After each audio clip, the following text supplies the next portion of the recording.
Hi everybody. This is a supplementary video that I am making that's to go along with the work that you do in Unit 4.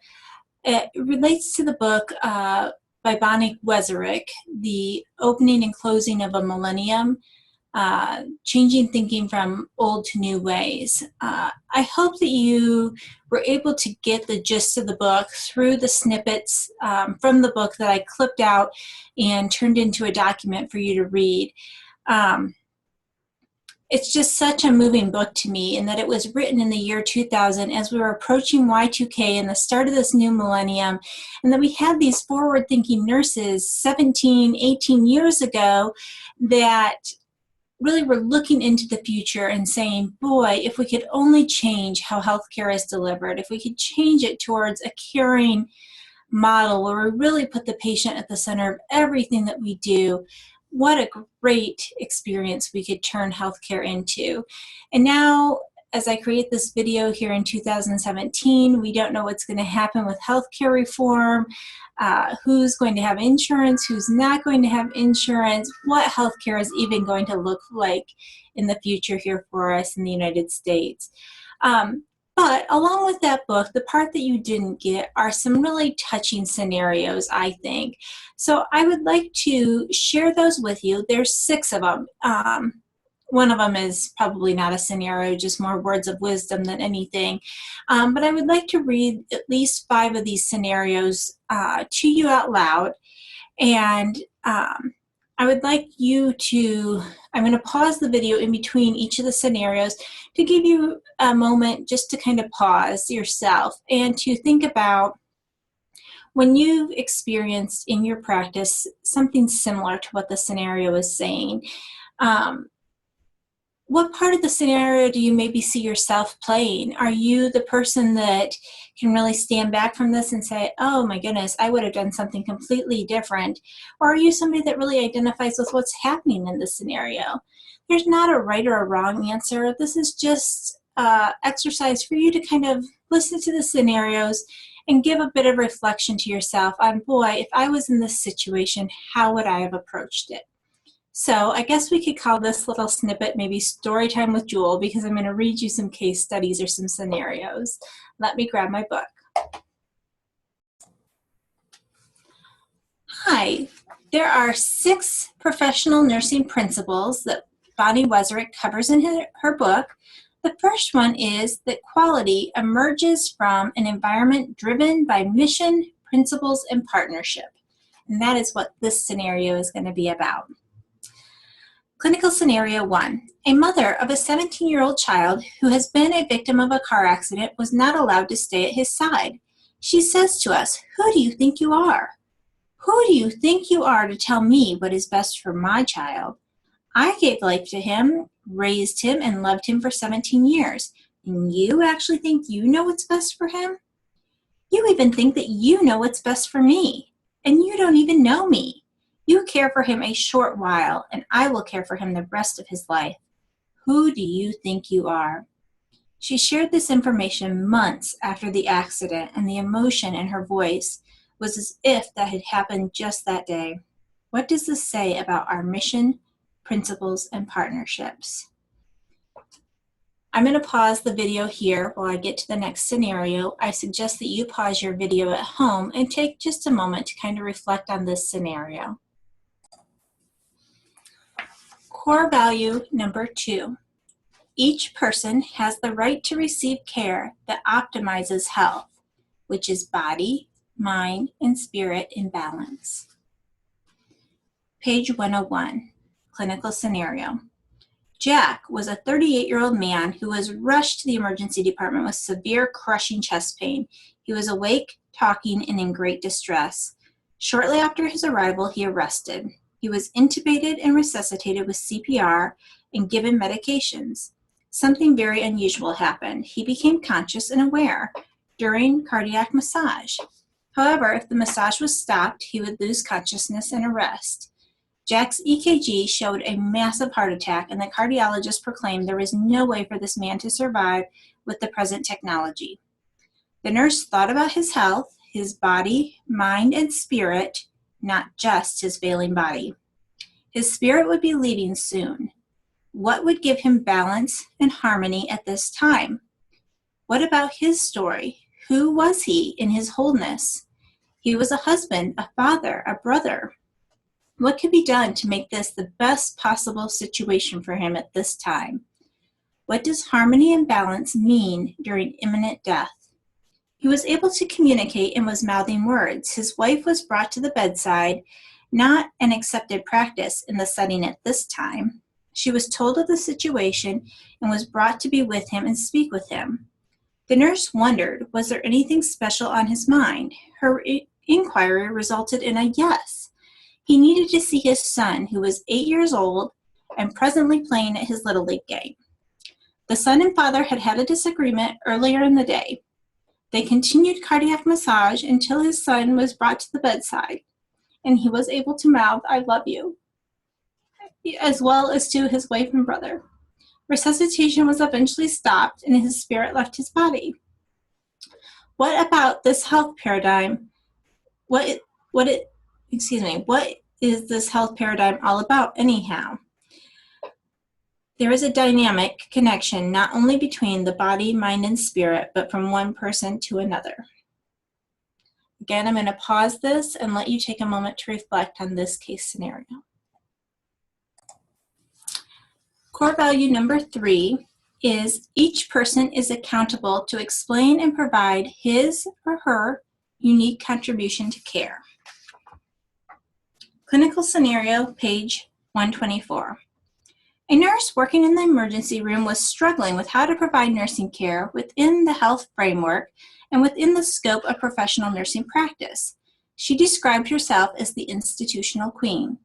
However, she said, "I believe in all the core beliefs, but I don't practice them." She announced one day that she had made a decision that she was going to start living them, not just talking about them. She openly stated to her peers that she did not know how to live with them and would need their help and support. She was assigned to the trauma section when a 7-year-old boy, Bill, was admitted. He had been a passenger in a car with his mother and sister when they were involved in a multi-vehicle accident. His mother was pronounced dead at the scene, and his older sister was unharmed, and he sustained serious injuries. The sister knew her mother was dead, and she stayed at the side of her brother. No other family members were present. The nurse was comfortable with the sister at the bedside and let her know they would be working very hard to help her brother. The belief of partnership was her strength. She was very aware that his sister would play an important role in his ultimate health. The nurse recalled thinking in the early stages of care, "I hope he will make it." I remember thinking she was glad when he started to cry because it was a good sign. His sister went to comfort him, and her presence helped calm him. As Bill stabilized, the nurse asked the secretary to call the PEDS ICU for a bed to transfer him. The secretary came back and reported that the PICU was full and that he would have to stay in the emergency room until they could work something out. The nurse would need to take care of him until the transfer could take place. Bill began to cry for his mother, and the nurse said nothing. He kept crying for his mother, and his sister said, "Mom can't come, she's dead." He said he didn't care that she was dead, he needed her, and he cried even more for her. The nurse said she remembered saying to herself, "Oh, I wish he didn't know that his mother was dead. What do I do? Boy, I wish we could transfer him. This is why I work in the emergency. We get them through the crisis, we like that type of work, and we send them on. I prefer it that way." During this frustration, she recalled the exercise given during a 2-day stand at the foot of the bed and ask herself, "Have I nursed him?" She went through each of the categories of professional service and thought to herself, delegated, I'm impressive, interdependent, I'm equally impressive, independent, the human response. Oh geez, I'm not sure I know what to do. His grief is so apparent, I really wish I could transfer him. She went out to the desk and sought help. There, a little humor is now unfolding. The nurse caring for Bill is a very calm and competent nurse. She is one that you would like to have around when there is a crisis. She went out to the station and in a tense voice said, "I need help." Everyone jumped up. One nurse thought that little boy must be in great trouble because she seemed so tense. Then she said, "I need help with this human response stuff." Everyone sat right back down. She called in some resources. One included a clinical nurse specialist who was a master of helping people through the grieving process. Following much thinking, the decision was made to have Bill say goodbye to his mother. He would never see her again. The mother was in the morgue and had to be brought back so that he could be with her. The nurse asked the assistant to go to the morgue and pick up the body and bring it back upstairs. He said he couldn't. "We take them to the morgue. We never bring them back." She explained the situation and walked away saying, "Boy, things are always changing around here. I'll go, but it's your neck." Yes, it was her neck. She brought the mother into the room and the little boy said goodbye. Did it matter? Will it matter for the rest of his life? The note that he wrote to the nurse after leaving the hospital speaks to that. He said, "Thanks for being with me when I said goodbye to Mom." There is something in this emergency room nurse that still rings in my ears. I'm starting to understand the difference between nursing and medicine, medical care, absence of disease and healthcare, body, mind, and spirit in balance. Do you know, if I never intervened in his grief, nothing would have been said to me. No one would have asked about his grief. No one would have thought any less of me. Now they know I am a good nurse. However, if I had failed to give a medicine that was ordered, there would have been an incident report written. I wonder about the significance of that. It is something for us to all think about. Again, let me pause this and let you have a moment just to think through this scenario. Core value number 4. Healthcare is coordinated and delivered in partnership with the person receiving care. This scenario is maybe one of my favorites. It's also a bit on the long side, so bear with me here. Clinical scenario 1. This is about Matt's story, as discussed in the previous part of the chapter. A nurse caring for Matt recognized his spiritual distress. She then took action to treat it. Her plan was to bring together the healthcare team and Matt's significant others to talk about his health situation. She, with the help of a peer, called together an interdisciplinary team, significant others, and a priest to come to the conference. She also called the physician. She had an excellent professional relationship with this physician. However, she had never called him with a situation like this.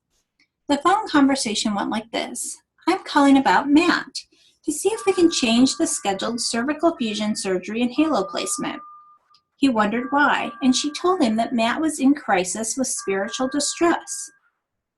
There was a pause, and he said to her, "Are his vital signs okay?" She noted that they were, and then he said to her, "What in the heck is spiritual distress?" He later said in his mind he was thinking spiritual distress sounds like something to do with God, and he didn't want to buck God, but it didn't make a lot of sense to him. The nurse explained that she didn't think it would be good for Matt to go to surgery not wanting to live, having no purpose. She was putting together a conference so as to gain greater insight and consistency on his care at this time. She noted that in the long run, it would not delay his progression, but enhance it. The physician's response was, "I can't." She wondered why not, and he said, "Because I'm going on vacation." She asked if there was someone else who could do it. He asked his partner to do the surgery. Did it even matter? Before this event, Matt had a plan of care that was based on his story, given by his significant others on admission. The team had learned that Matt was a quiet person, very academic and disciplined. Although he liked to solve his own problems, he was not an isolationist. His mother noted, if you ask him about an issue and he snaps at you, you know 2 things. 1, he snapped because he's concerned about the issue, and 2, he's not ready to talk to you about it. At the scene of his accident, before Matt was intubated, he asked the flight nurse not to take off the cross around his neck. That did not surprise the family, who said he found a great comfort in religion, but he was very private about it. Matt's plan of care supported his typical coping patterns. The family would pray daily around his bed, and when the priest came, they would gather again and pray. During the conference, the nurse shared with the family and interdisciplinary team Matt's response. He was angry. He had thrown his cross across the room and wondered where God was when he needed him. Matt stated that running was his life and that he had no purpose to live. His mother found this situation hopeless. The nurse said it was not hopeless, but a response that she had often seen and in time will resolve. She explained that that was why they were there meeting, to explore ways to support Matt during this difficult time. His father referred back to a comment that he had shared with the staff on admission about Matt not sharing what was bothering him unless he was ready. He said that he was always impressed with his wife because she seemed to know what was going on in Matt's mind before he would talk about it. Mom responded by saying, "That's no big deal. I'll never forget the day we brought his new puppy home. He talked differently with the dog than anyone else." She said if she was in the basement and she heard Matt talking with the dog, she would come and listen. He always works things out by talking with his dog before talking to anyone else. That is why I know what is on his mind. This was new information, an unknown but important part of his story that reflected one of the critical coping patterns. The nurse made arrangements for the dog to be brought to the hospital. Did it matter? Just a note about bringing the dog into the ICU. A dog can be brought into the hospital, but do you know what needs to be done to make that happen? The dog cried and cried when he came into Matt's room. When things finally calmed down, Matt said to the dog, "Well, we make a great team. You have hip dysplasia, and I will never run again." Matt cried. So did everyone in the room. It was the first time that Matt had cried. Do you think it was hard being with Matt at that moment? Do you see the wonderful joy of that moment? Who is the only person that can heal Matt? Matt is. What do we know at a theoretical level? Until he acknowledges his new reality, he cannot deal with it. Matt was sharing with everyone his reality. We cannot fix things for Matt. This core belief speaks clearly about shifting from fixing to being present and intervening to support his healing journey. The nurse caring for Matt understood the importance of partnership. Caring is the willingness to stop fixing and go into partnership with the person. Instead of just unilaterally making a decision, she went back to Matt. She reminded him of the plan of care and asked if today would be okay for his family to pray around his bed. He said, "Yes, they can pray, but I'm not." And the nurse asked, "What about the priest? Would you like him to visit today?" He said, "Yes, and when he comes, I need to be alone with him." The nurse noted that his words felt like being hit with a cold glass of water in the face. He had never been alone with his priest, and yet they knew from his story that he was very private, especially about his faith. It was just something that was known about him, but not incorporated into his daily care. And then he asked to talk with his brother, who is outside of the country, and he said, "When you get a hold of him, I need to be alone with him." Matt's lifelong patterns of coping were evident. During the professional exchange report, at the conclusion of the shift, the nurse mentioned to the next colleague that Matt was making great inroads, moving along well on his healing journey, and that this was evident in Matt's decision-making. The important part to note here is why. Because Matt was given a choice. The nurse was establishing partnership with Matt.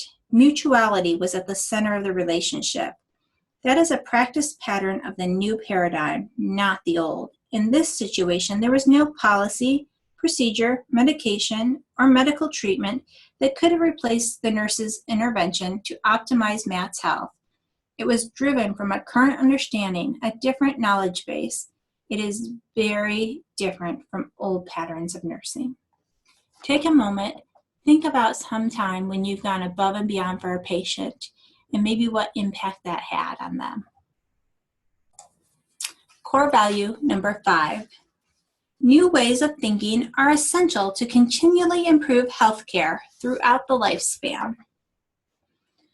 An elderly man named Frank had been diagnosed with Alzheimer's. His thinking was no longer clear enough for him to be alone and safe, so when he was placed in a foster care facility, the family shared his story with the people in the facility, and they knew him well.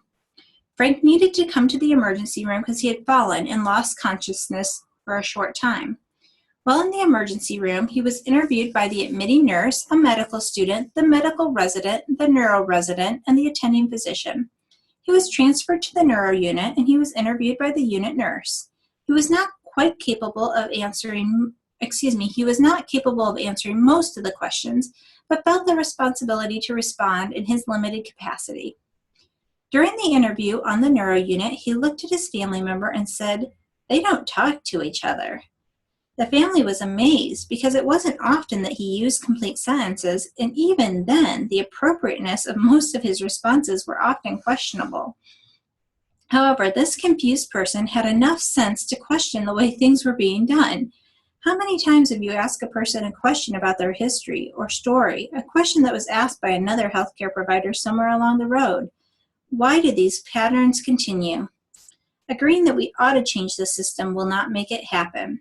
This core belief gives clear direction.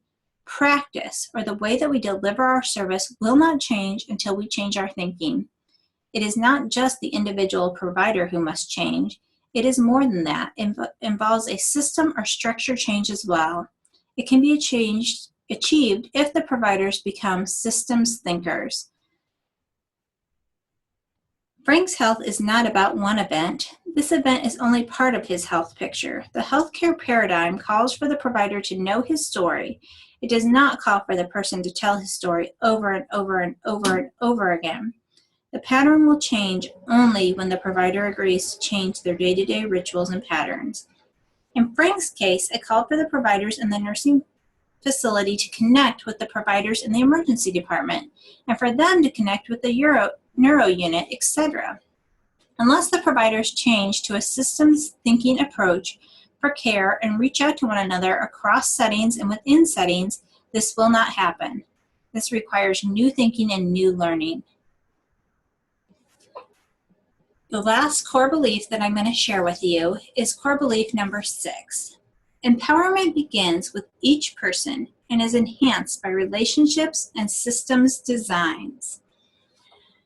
There is a quote in this book on page 157 that sums up this core value. The peace, joy, adventure, love, fun, and balance in life depends on our thinking. How we choose to think determines our reality. Thanks for listening to this video. I hope these scenarios have helped you kind of synthesize some of the writings that happened in Bonnie Wesorick's book.